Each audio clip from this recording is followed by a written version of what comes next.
Hello and welcome. My name is Erin Kennedy. I am the Regional Development Manager for Rugby Americas North, and I am joined here today by Scott Harland, our Regional Training Manager for Rugby Americas North.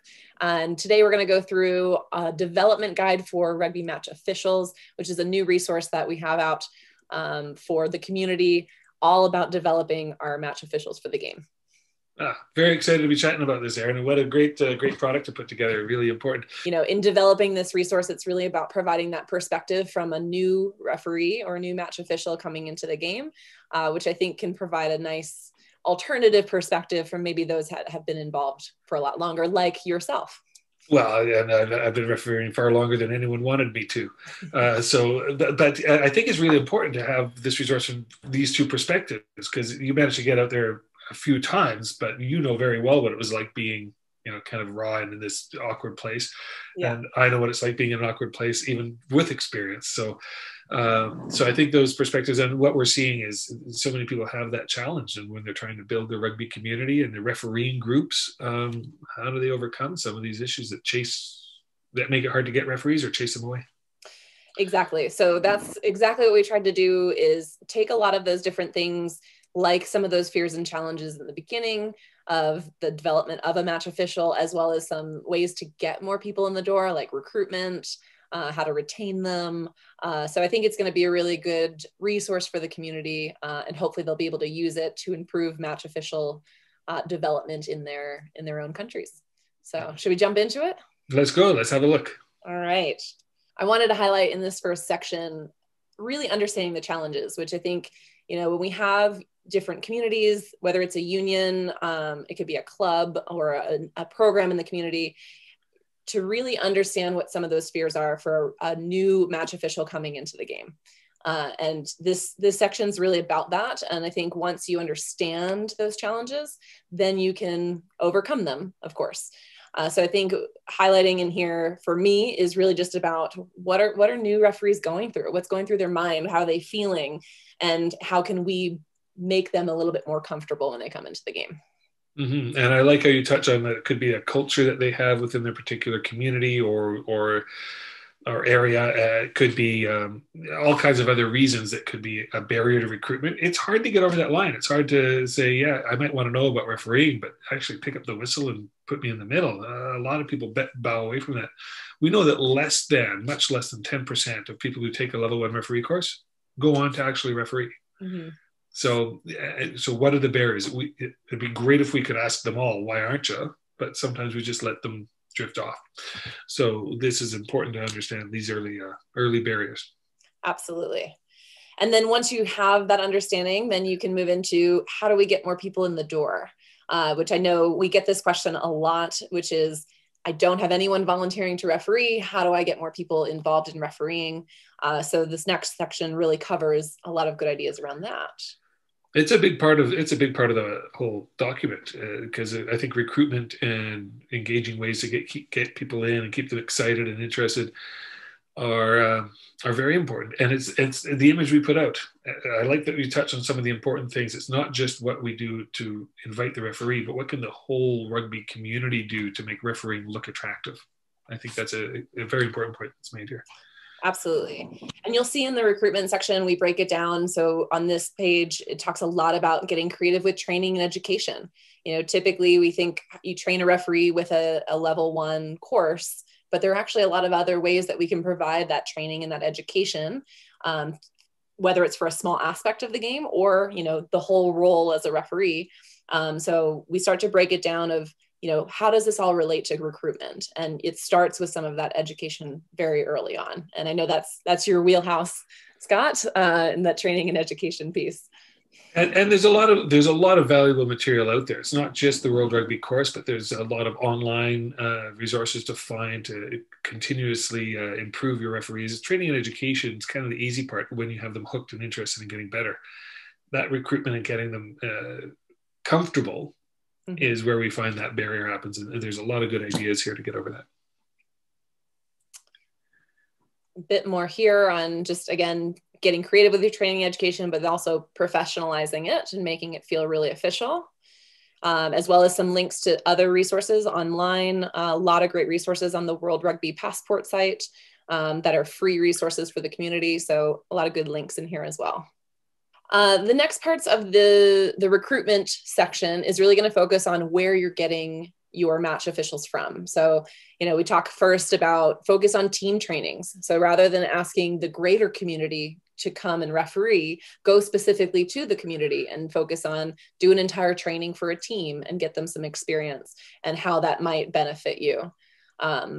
As well as then more than the middle. So we, typically when we think about the referee, we think about the person in the center of the field.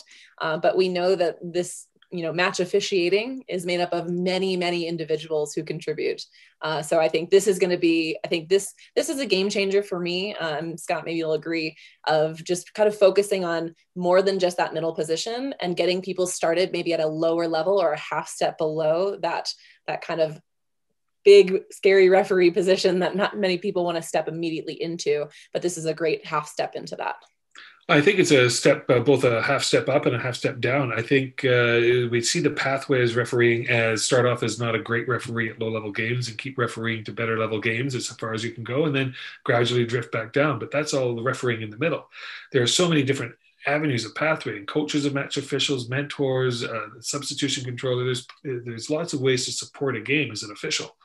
And I think if people realize you can take step sideways and have quite a path, I've met people who are specializing in sideline management of matches and get to do many international matches for it. They weren't great with a whistle in the middle. They really like the sideline management. So there's, even on those side steps, there's whole long pathways you can take there that are very exciting. The recruitment section continues, just talks about diversifying your pool. Again, a lot of, I'd say, individuals who step into the match officiating role tend to be those that are retired from playing, or maybe got injured and can no longer play and want to still be involved in the game.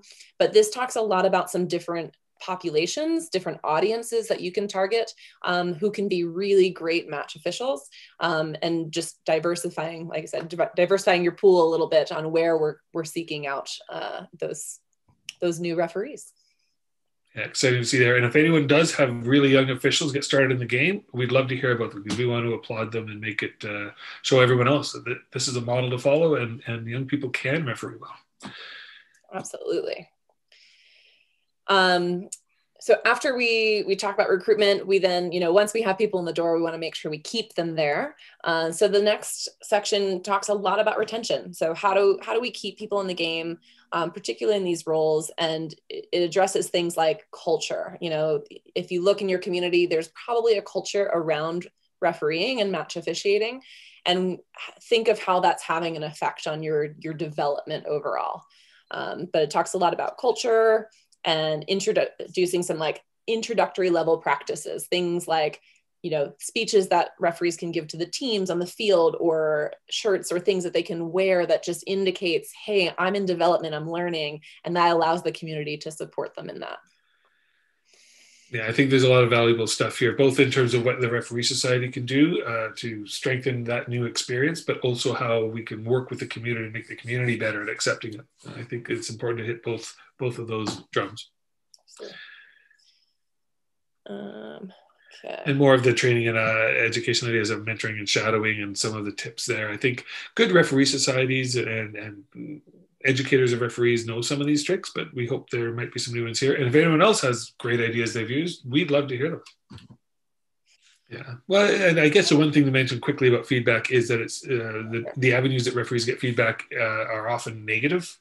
And if we can encourage everyone about how do we develop people and how do we develop talent, and it tends to be other ways than what we've done. So the tips are here as well about how to encourage positive growth from a referee.